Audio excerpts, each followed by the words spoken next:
नमस्कार. आज आपण या व्हिडिओच्या माध्यमातून न्यास सराव परीक्षेचा निकाल विनोबा ॲपवर कसा बघावा हे जाणून घेणार आहोत. न्यास पूर्व परीक्षेचा निकाल विनोबावर बघण्यासाठी सर्वात आधी तुमचा विनोबा ॲप ओपन करा.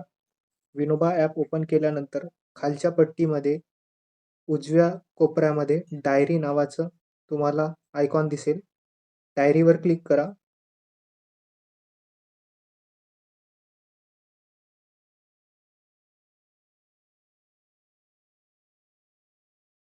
डायरीवर क्लिक केल्यानंतर तुम्हाला वरच्या पट्टीमध्ये एक्झाम नावाचा एक ऑप्शन दिसेल.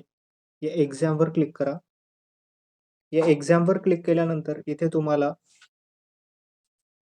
मागच्या वर्षी जी शिष्यवृत्तीची सराव परीक्षा झाली होती त्या परीक्षेचा आणि आता 26 ऑक्टोबरला जी न्यासची सराव परीक्षा झाली त्या सराव परीक्षेचा इथे तुम्हाला तुमच्या शाळेचा निकाल पाहायला मिळेल.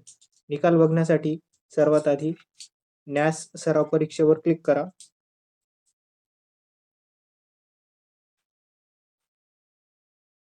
जसं मी या शाळेचा निकाल बघतो आहे.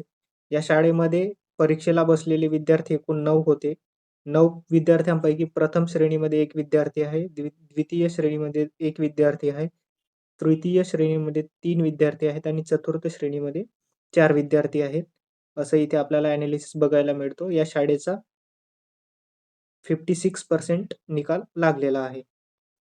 या निकालाच्या ॲनालिसिस फाईल तुम्हाला डाउनलोड करायची असेल तर तुम्ही इथे क्लिक करून इथे तुमचा मेल आयडी फिलअप करून मेलवर क्लिक केल्यानंतर तुम्हाला तुमच्या मेल आयडीवर या तुमच्या विद्यार्थ्यांचा निकाल एक्सेल फाईल फॉर्मॅटमध्ये तुम्हाला मिळेल. तसेच विद्यार्थ्यांच्या मार्कशीट तुम्हाला बघायच्या असतील तर सी स्कॅन्ड इमेजेस या ऑप्शनवर क्लिक करा. क्लिक केल्यानंतर तुम्हाला तुमच्या विद्यार्थ्यांच्या OMR शीटवर निकाल दिसेल. तर इथे OMR शीटच्या वरच्या भागाला तुम्ही बघू शकता. एकूण 32 मार्कापैकी या विद्यार्थ्याला 12 मार्क मिळाले आहेत आणि इथे प्रश्न चं इव्हॅल्युएशन ॲनालिसिस करून दिला आहे. जसा पहिला प्रश्नाचा उत्तर त्याने चुकीचा दिला आहे. त्याच्यानंतर दुसरा प्रश्न चुकीचा असला, पहिला प्रश्न चुकीचा असल्यामुळे इथे क्रॉस केलेला आहे. दुसरा प्रश्न चं उत्तर बरोबर असल्यामुळे इथे बरोबरचं साइन दिला आहे. तर अशा प्रकारे तुम्ही विद्यार्थ्यांचा निकाल विनोबा ॲपवर बघू शकता. धन्यवाद.